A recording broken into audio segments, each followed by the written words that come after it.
Broncos country, welcome into this at-home edition of the Broncos Breakdown by Chat Sports. My name is Moose. A little at-home setup today because of the weather in Dallas. It has been ridiculously cold for the last 24 hours. There has been about 2 inches of ice, so the bosses were kind enough to give us an at-home day.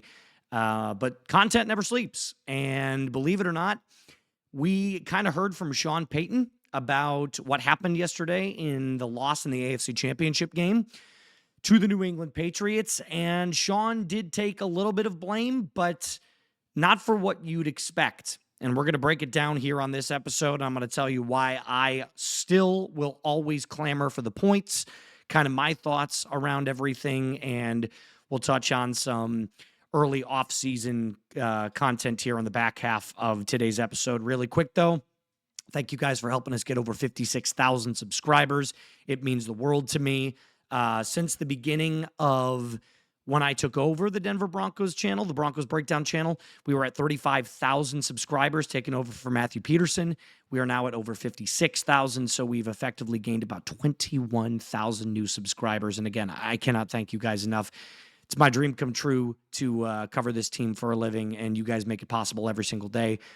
Shout out to Matthew Peterson. Shout out to you guys. And make sure you hit that thumbs up icon and support your Denver Broncos. So there was a little expose written by ESPN kind of detailing what Sean Payton's mindset was yesterday after losing to the New England Patriots. And they kind of touched on, for the most part of this article, I would say for 75% of this article, they touched on Sean Payton's fourth down call in the second quarter to not take the points and go for it. Now, I want to be very thorough with this quote because I am still one of those people that, like, I'll always take the points. But here is what this article kind of highlighted. It's written by Seth Wickersham. He goes into full detail about Sean Payton's mindset, what Sean Payton told him, what Sean Payton told the media, and what his thought process was around there. Now, let's preface this by going a little bit further back in time to the Bears game against the Los Angeles Rams. Payton watched that game and said to multiple people in his inner circle that the Bears should have kicked multiple field goals here, and Ben Johnson got too greedy. So he knew that in some specific spots in that game, specifically early in the first quarter when Ben Johnson decides to go for it on 4th and 2, he said he should have taken the points there. And he is quoted by saying, this is a Sean Payton quote, "Why are coaches not kicking field goals?" Then going back to the game preparation. So Payton was aware of what happened in that Bears game. He's aware of the 4th yardage call and still decides to go for it with Jarrett Stidham. Now, I said earlier on in this episode that Sean Payton admitted blame. He did not admit blame for not kicking the field goal. He admitted blame because the original play call was supposed to be a run. He said that they showed their look, their defensive look, and he said, we saw that exact same look on the tape, and the original play call was supposed to be a run.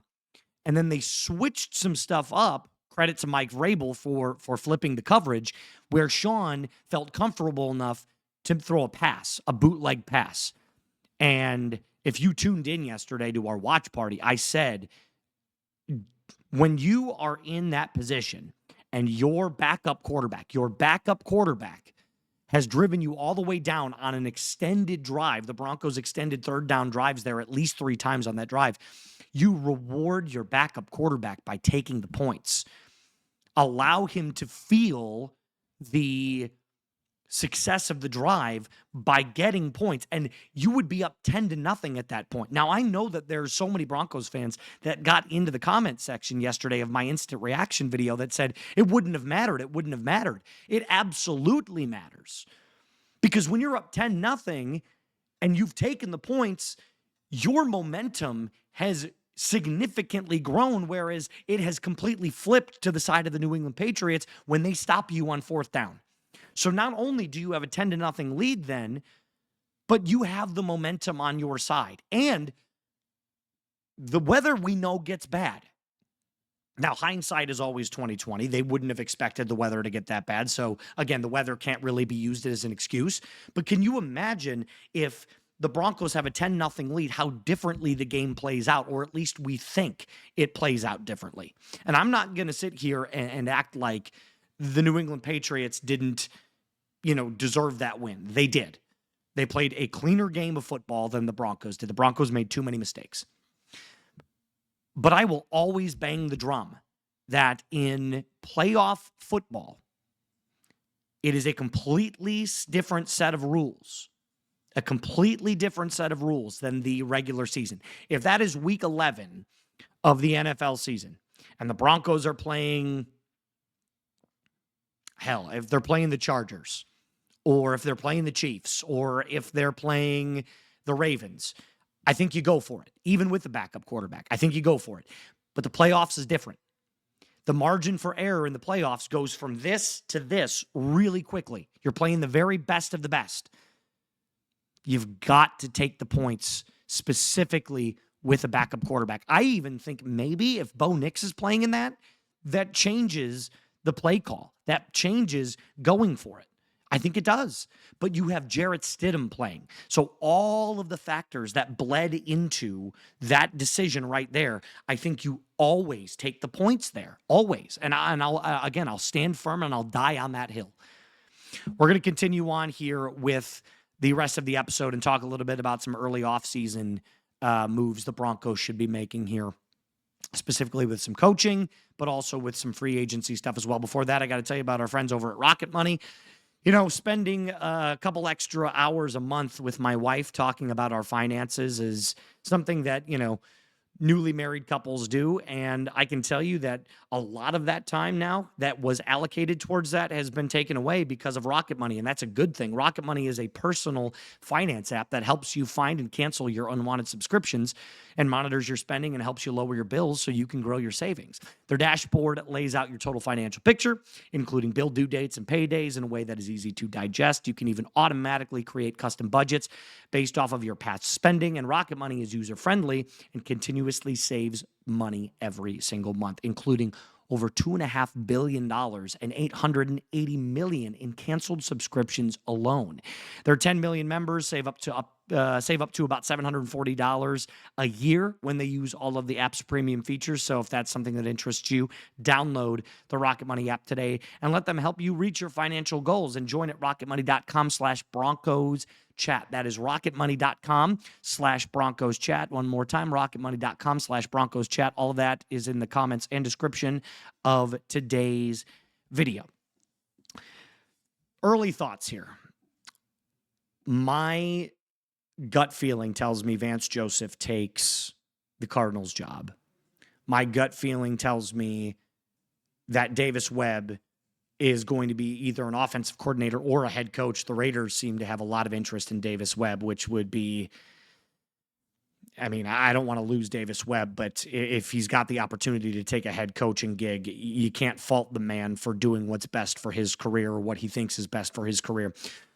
So let's talk quickly about Vance Joseph. If Vance Joseph leaves, I think you instantly talk to Jim Leonhard and you say, you are now the defensive coordinator of this football team. And I think the opportunity for Leonhard to not only coach what is the best pass rush in the league, but is a top 3 defense in the NFL is something I'd be chomping at the bit to.